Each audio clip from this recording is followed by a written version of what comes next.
Hey everyone, bizpokemon here.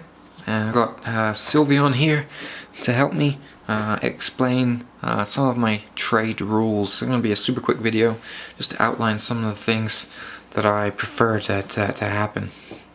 So basically, I'm open to trading. I like to trade PSA cards, so bear that in mind for future reference. Now remember, I am based in Canada, so you have to remember that. Shipping to the US without tracking is usually only approximately $8. Around Christmas time, the shipping went a bit weird for me for some reason, and was a bit more expensive. So anywhere between $8 to $13, it's probably about what you're gonna pay for me to ship it out to you. Now, I am pretty picky with the cards that I buy that aren't PSA graded, so if you do have a card that you believe to be in mint condition, please make sure it is in pack fresh mint condition. Everything I own is well looked after, well stored, and how it comes out the pack is usually how it stays. Now in terms of reserving stuff and down payments and things like that, you know, you have to be fair. So basically what I do is, if someone on Friday was to email me and say, hey, I want this card, and I'm gonna pay you X amount of dollars for this card, I will say, okay, great. But from that point that you've said that you want it, I expect the payment within 48 hours. So on the Friday, if you let me know, doesn't matter what time on Friday, as long as it's Friday, you let me know. By the time Monday morning gets around, I would expect the payment, unless you email me asking for a very small, reasonable extension. Now, if you ask me for an extension, I will not hold your card. So again, if you want this card, you spoke to me about it, I say, okay. And then you don't end up paying over the course of the weekend, and you email me Sunday night and say, hey, I need an extension by 5 days or a week, I'll say, okay, that's fine.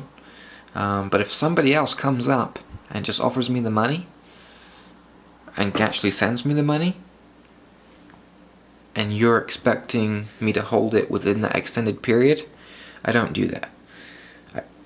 You know, just because in the past, you know, you hold things for people and then suddenly something happens, your car breaks down or whatever, and then they have to repair something, and then suddenly they can no longer buy the card, and then some other guy comes along and wants it, but then you say no, and then this guy ends up not actually buying it, and that results in me still having the card.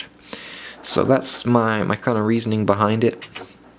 So like I said, as long as you're fair and reasonable, I will hold to a certain extent, but you know, 2 days is more than enough to give me the money. I'm basically looking at people who actually have the money and who actually want to make a purchase. Not those of you who want to make the purchase but don't necessarily have the money. It's just how it has to work.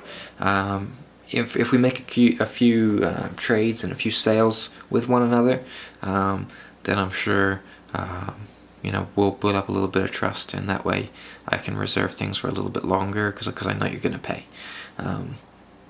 If you email me saying you want a whole bunch of things, same thing applies. You've got 48 hours from the very next day to get me the money.